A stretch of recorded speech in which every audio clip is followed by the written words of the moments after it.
when I was young, I attended Burmese school up until about grade 4. I think you would know it, it's the Burmese school very close to our current campus. And afterwards, I switched to RLBC and I stayed there until I finished secondary 1, I think. Afterwards, for grade 8, I moved to Horizon and I studied there until the end of my IGCSEs. After that, for my AS level, I went back to RLBC. And for my A2 level, I was homeschooled. And after finishing my A-levels, I applied to UCL, and I was in London for about 2.5 to 3 years and got my bachelor's in human genetics. Since then, I have been back in Myanmar and have been working as a part-time teacher in King's Yangon.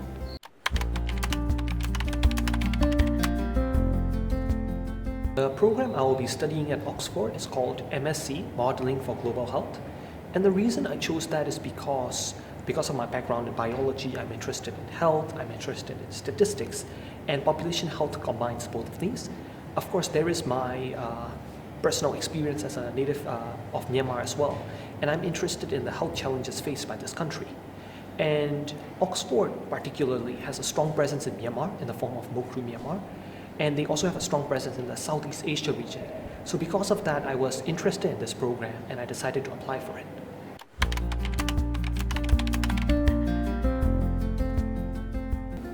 One of my seniors from my school, Horizon, was a recipient of the Jaridines Scholarship. And it was through him that I learned about the existence of the Jaridines Scholarship. And so when I applied to Oxford, I knew that if I wanted to be able to attend, I needed the Jaridines Scholarship. And it's only because of receiving their very generous support that I am able to currently accept my offer from Oxford.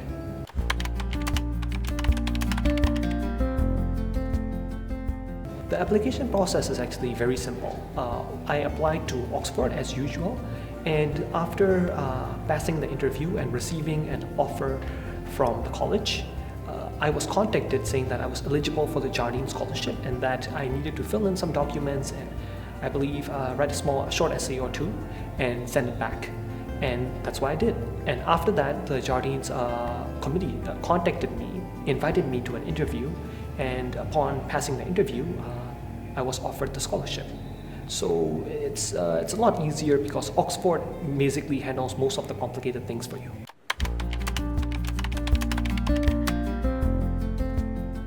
One main problem I was worried about was that I would be seized with nervousness when sitting into the interview. So what I did was I kind of did this image training where I visualized myself doing the interview, sitting there repeatedly, and through this repeated simulation, right, I think it helped me overcome my nervousness, because even though technically it would be my first time sitting for this interview, it felt like a familiar environment because I've gone over this process over and over in my head. So that was one technique I found very useful, this idea of image training. Everything by myself would be a bit of a stretch. I think it's not exactly a person, but GPT was very helpful because I would ask GPT to play the role of an interviewer, and then it would talk back to me, and it would make it seem as if I was actually talking to a person instead of muttering to myself in my room. So.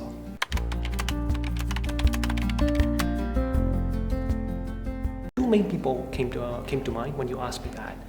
The first was, of course, my friend who had received a Jaridines Scholarship in the past. So I asked him about the process, and he talked about his experiences, and that gave me some clue as to what to expect, I think. And the second person that comes to mind is Mr. Russell, the principal.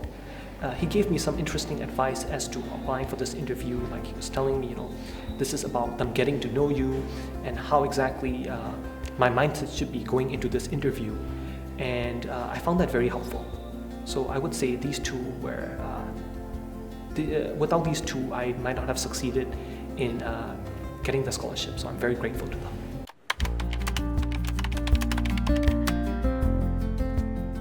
I have been working for around 2 to 3 years, I think, at this point.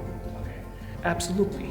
As you can imagine, applying for this process takes a lot of time. I have to do a lot of studies, make sure that I don't forget my university content, as well as studying some other things, in preparation for the interview. And it's because the school was understanding and allowed me to keep to a part-time position instead of a full-time position that I was able to do that. So thanks to this, I was able to work part-time and support myself and fulfill all my financial requirements while also having enough time set aside to focus on my studies and applications. So that's one way. The second way was, of course, Mr. Russell and Mr. Daniel were particularly very helpful to me during this entire application. They were the ones that wrote my reference letters for Oxford, for example. So of course I'm very grateful to my other peers and colleagues as well, but especially these two, I would like to say my heartfelt thank you, because without their support and understanding throughout all these stages, I could not be where I am now.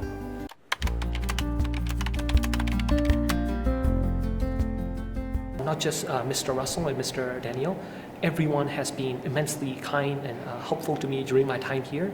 I felt very at home at King's Yangon, and it was an absolute pleasure to teach here. I really like the aesthetic design of the school. I really like the old buildings in particular. So just coming in here in the morning through the main gate, looking at these buildings would bring a smile to my face. So that's a huge plus as well. All in all, I am very happy to have spent my time here, and I will miss King's Yangon when I'm gone.